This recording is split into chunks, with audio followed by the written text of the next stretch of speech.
The return. The Orbital Defense Station Artemis 7 detected the anomaly first, a distortion in space that shouldn't exist, forming at the edge of Neptune's orbit. Commander Kai Nakamura watched the readings spike across his holographic display, his coffee forgotten in his hand. Unknown vessel materializing. His sensor officer reported. Sir, it's not using any recognizable propulsion method. It's just appearing. The ship emerged fully into normal space, a sleek, elongated form that seemed to shimmer and flow like liquid metal even as it maintained perfect structural integrity. The vessel was approximately 3 kilometers in length, massive by Earth standards, and bore no visible engine ports, weapons arrays, or even conventional airlocks. Open all frequencies, Nakamura ordered, and alert Earth Defense Command. Now, before his communications officer could comply, every screen on the station flickered simultaneously. A woman's face appeared, human, with sharp features and eyes that seemed to shift color as she spoke, geometric patterns briefly visible beneath her irises. Artemis 7, this is Captain Ilara Wright of the Earth Science Ship Horizon. We are returning home after an extended mission. Please inform Earth Defense Command of our arrival. The command center fell silent. The ESA Horizon had disappeared 2 centuries ago, during humanity's first attempt to reach Proxima Centauri. The ship and its entire crew of 50 had been declared lost, becoming little more than a historical footnote in humanity's early interstellar exploration. That's impossible, Nakamura whispered. The Horizon was lost over 200 years ago. The woman on the screen smiled slightly. Time flows differently where we've been, Commander. We request permission to approach Earth. We bring urgent information and technology that humanity will need in the coming days. Within hours, Earth's orbital space was filled with defense platforms and military vessels, forming a containment perimeter around the return ship. The Horizon made no aggressive moves, patiently holding position as Earth's leadership debated their next actions. Admiral Helena Ortiz led the first contact team, approaching in a heavily armored shuttle with a squadron of fighters as escort. As they neared, the Horizon's hull simply opened, not like conventional bay doors, but as if the molecular structure of the ship had decided to create an entrance. It's responding to thought commands, murmured Dr. Karim Patel, the xenotechnologist on the shuttle. The hull composition is, I can't even identify these materials. They're shifting at the atomic level. Inside the Horizon, Admiral Ortiz and her team found corridors that seemed larger than the exterior dimensions of the ship should allow.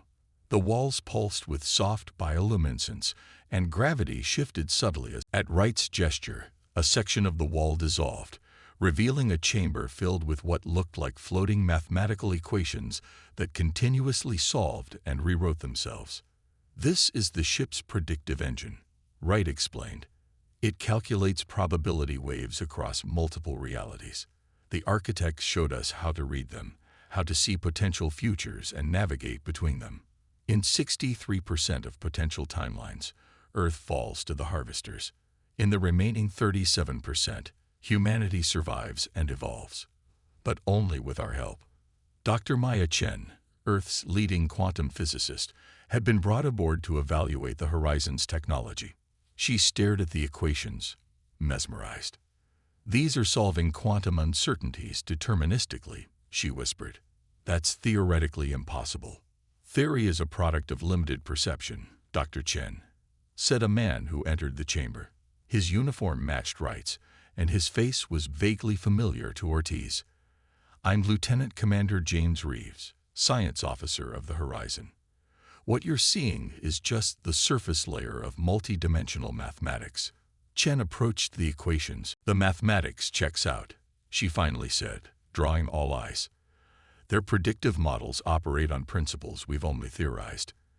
And their sensor data clearly shows something massive approaching our system. The debate was cut short when alerts blared throughout Earth Defense Command. On the main screen, readings showed multiple spatial distortions forming near Jupiter's orbit. Harvester scout ships confirmed, the tactical officer announced, voice tight with tension. 5 vessels, each approximately 1 kilometer in length. They're not engaging our outposts. They appear to be scanning. Admiral Ortiz turned to Chen.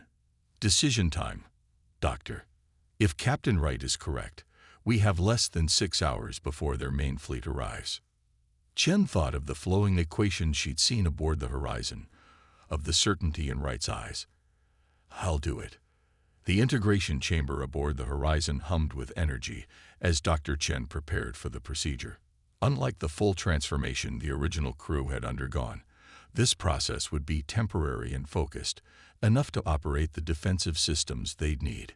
The difference between success and catastrophic failure is mental state, Captain Wright explained as she adjusted translucent conduits. Think of questions, not answers. The architects value the pursuit of knowledge above all else. The interface, a simple circlet of liquid metal, touched Chen's forehead and flowed like quicksilver, forming delicate filaments that painlessly penetrated her scalp. The sensation began as a gentle pressure, then expanded into something indescribable.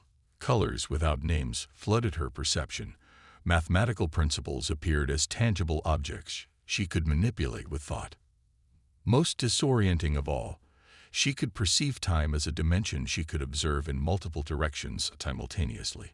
Through the haze of transformation, she heard alarms and urgent voices. The harvesters have deployed quantum disruptors in Jupiter's orbit, someone shouted. They're targeting Earth's defense grid. Chen couldn't connect to her physical form, but she reached out with her expanded awareness, touching the Horizon's systems directly with her mind. Suddenly, she could see the harvester vessels not just as physical forms, but as probability waves, the quantum fluctuations that preceded their movements. With an intuitive gesture that felt as natural as breathing, she adjusted the Horizon's defensive fields, creating a counter-resonance to the harvester attack. The disruptor beams bent harmlessly away. As the partial integration completed, Chen gasped back to physical awareness. The room stared at her in shock. How did you do that? Wright demanded. You shouldn't be able to interface with ship systems without training. Chen examined her hands, which occasionally flickered with traces of luminescent energy. I saw the attack pattern, not just what it was doing, but what it was going to do before it happened. A medical officer approached with scanning equipment. Her neural architecture has reorganized at an unprecedented rate. The integration is complete, but I'm not fully human anymore. Chen finished, standing shakily. And I'm not whatever the Horizon crew has become either. I can see the patterns now. There's a third path. The main harvester fleet arrived with devastating force, their massive crystalline vessels deploying weapons that operated on principles beyond conventional physics. Earth's traditional defenses proved useless. Energy weapons passed through their shields, and kinetic projectiles were diverted before impact. But the Horizon, guided by Chen's intuitive understanding of architect technology, engaged the harvesters in ways they couldn't anticipate. The ship phase shifted between multiple points in space simultaneously, appearing as ghostly echoes across the battlefield. On Earth below, something unexpected was happening. The energy released during the battle had saturated the upper atmosphere with particles of architect essence. People with compatible neural patterns, approximately 5% of the population, began experiencing heightened awareness, their minds expanding beyond normal human perception. The Harvester command ship, a massive construction that dwarfed even Earth's largest space stations, oriented its primary weapon toward the planet. Chen felt the buildup of exotic particles that could penetrate Earth's crust and trigger catastrophic tectonic events.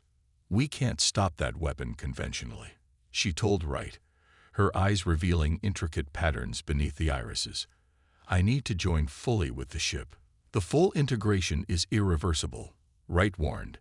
You won't be human anymore, not entirely. Humanity needs to evolve if it's going to survive, Chen replied. That's what you came back to tell us, isn't it? As the harvester weapon discharged, a blinding column of energy that should have spelled Earth's doom, the Horizon materialized directly in its path. But instead of being destroyed, the ship absorbed the energy entirely, its hull pulsing with stolen power. What followed defied description. The horizon seemed to multiply, existing at all points in the battlefield simultaneously. 7 harvester capital ships simply vanished, not destroyed but removed from reality itself. The remaining harvester vessels immediately broke formation, retreating to the outer system, but not before broadcasting their message across all frequencies. The architect abomination spreads. The cleansing will escalate. In the aftermath, Earth found itself changed forever. The partially transformed humans, now called the augmented, could perceive reality on multiple levels. Their minds expanded beyond conventional limits. Many retained their human perspective, while gaining access to knowledge and abilities previously unimaginable. Chen, now fully integrated with the horizon, existed in a state between human and architect. Her consciousness could extend throughout the ship or coalesce into human form when needed. The harvesters will return, she explained to Earth's leaders 6 months later. This wasn't a war of conquest, but an ideological conflict spanning millions of years. Earth has become ground zero in a struggle older than our sun. And what happens next? Admiral Ortiz asked. That depends entirely on how humanity responds to the change, Chen replied. We can guide the integration process harmoniously, or fear it, and create division. That choice will determine whether we survive what's coming. She gestured, and a holographic star map expanded to encompass the entire room, thousands of worlds appearing with symbols indicating their status. There's something else you need to understand, Chen continued. The harvesters and architects aren't the only advanced species in our galaxy. There are allies to be found, civilizations that have managed to chart their own evolutionary course without being consumed by either ideology. The map zoomed to focus on a distant sector where several stars pulsed with a warm golden light. Our future lies not just in defending Earth, but in forging connections with these independent worlds. Humanity stands at a crossroads, no longer simply human, not quite architect, but something new. Something that might finally break the cycle of conflict that has dominated this galaxy for millions of years. Admiral Ortiz studied the transformed scientist, who was now humanity's bridge to an unimaginable future. Is that what the architects intended all along? For us to become something beyond both them and the harvesters? Chen smiled, geometric patterns briefly visible beneath her irises. Perhaps, or perhaps they simply recognized in humanity something they had lost long ago, the capacity to evolve not just technologically, but philosophically, to question not just what we can do, but what we should do. Outside, Earth continued its orbit around the sun, appearing unchanged from a distance.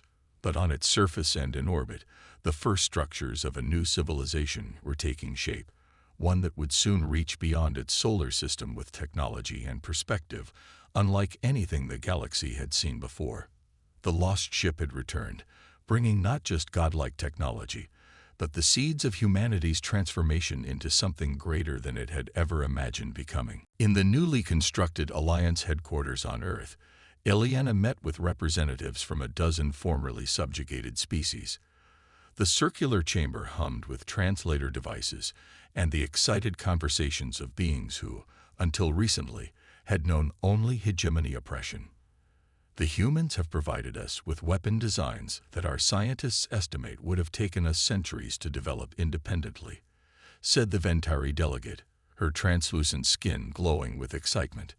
And their tactical approaches ignored conventional space warfare doctrine entirely, added the Proxys General, his exoskeletal arms gesturing emphatically. No wonder the hegemony was unprepared. Ileana acknowledged their praise but remained focused on the challenges ahead. The hegemony still controls over 200 systems. They're reorganizing their forces and adapting to our tactics. Our advantage of surprise is gone. But our advantage of innovation remains, countered Dr. Reynolds, now head of the Alliance's Technology Exchange Program. We've combined Ventari Biotech with Proxys Energy Systems and Earth's quantum computing. The resulting advancements are beyond what any single species could have achieved. It was this cross-species collaboration that most terrified the hegemony. For millennia, they had kept their subject worlds isolated from each other, allowing only carefully controlled technology transfers that maintained dependency. Humanity had shattered that model in months. 6 months after Earth's successful defense, the Alliance took the fight directly to the hegemony. A combined fleet, led by General Wei, but including ships and crews from 23 species, launched a bold strike against the hegemony's central command world, Dominax Prime. Commander Vex had been executed for his failure on Earth, replaced by Supreme War Leader Krall, who had ordered the largest defensive fleet in hegemony history to protect their capital. As the Alliance fleet emerged from faster-than-light travel, they faced over 1,000 hegemony warships. They've concentrated their forces exactly as expected, General Wei noted from the command ship Defiance. Commence Operation Thunderclap. Instead of engaging directly, the Alliance fleet deployed thousands of small, automated craft that the hegemony sensors initially dismissed as debris. These devices suddenly accelerated towards specific hegemony vessels, attaching to their hulls and injecting evolved versions of the Prometheus virus directly into their systems. Ship after ship fell silent, or worse, turned their weapons on their companions. In the ensuing chaos, the Alliance's main fleet punched through the defensive line, heading straight for the Hegemony Council chamber on the planet below. In that opulent hall, the 13 members of the Hegemony's ruling council watched in disbelief as their defenses collapsed. Supreme War Leader Krall, his scales pale with fear, ordered the evacuation ships prepared. "How could they defeat our entire fleet?" demanded Councillor Maz, the oldest member of the ruling body. "They were primitive savages less than a year ago." "You still don't understand humans," came a voice from the chamber entrance. Elder Thorn stood there, his crystalline form accompanied by representatives from other elder species who had maintained nominal independence within the hegemony. "What are you doing here, Elder?" Krall demanded. "This chamber is sealed to all but the Council during emergency sessions. We came to witness the end of the hegemony's rule," Thorn replied simply, "and perhaps the beginning of something better." The chamber shook as Alliance ships entered the atmosphere. On screens around the room, the councilors watched their military headquarters surrender one by one. "What do these humans want?" Councillor Maz asked, finally accepting the reality of their situation. "Total domination. Revenge." "Neither," Thorn answered. "That is what makes them different from you. Watch and learn." The main doors to the chamber opened, admitting Ileana Carter, General Wei, and representatives from dozens of formerly subjugated worlds. They carried no weapons and wore formal diplomatic attire rather than military uniforms. "Members of the Hegemony Council," Ileana began, "I speak as representative of the Galactic Alliance of Free Species. Your empire of forced subjugation is over. We offer you a choice that you never gave others. Join our alliance as equals or maintain independence within your current territories." "Equals." Supreme War Leader Krall spat the word. "With primitives and slaves." "The primitives who defeated your entire fleet," General Wei asked mildly. "Those primitives." Elder Thorn moved to stand beside the human delegation. "For 10,000 years, the hegemony has suppressed innovation and cooperation between species. You controlled through division. Humans showed us another way. Advancement through collaboration." In the days that followed, the Hegemony Council reluctantly signed the Treaty of Dominax, formally dissolving their empire. Most systems eagerly joined the alliance, while a few core hegemony worlds chose isolation, retreating behind their borders to watch the new galactic order with suspicion. 1 year after first contact, Ileana stood on the observation deck of the Alliance headquarters, watching ships from dozens of worlds come and go in Earth's orbit. Beside her stood Elder Thorn, whose people had finally revealed that they had secretly guided humanity's first steps into advanced technology centuries ago. "You knew what we would become," Ileana said, not a question, but a realization. "We suspected," Thorn admitted, But even we underestimated how quickly you would transform the galaxy. In 1 year, you've created technologies that took other species millennia to develop. Not alone, Ileana corrected him. Everything we've accomplished has been through cooperation. That's humanity's real strength, not our adaptability or innovation, but our ability to recognize strength in diversity. As they spoke, a new ship docked at the station, the first vessel created through true cross-species design, incorporating technologies from humans, Ventari, Proxus, and a dozen other worlds. Its name, displayed proudly on its hull, summed up the new era that humanity had ushered in. Unity. Throughout the galaxy, the truth about humans was now well known. They were not the primitives they had appeared to be, but catalysts for the greatest period of advancement and cooperation the stars had ever witnessed. The hegemony had learned this truth too late, but for countless species now working together, the revelation had come at exactly the right time.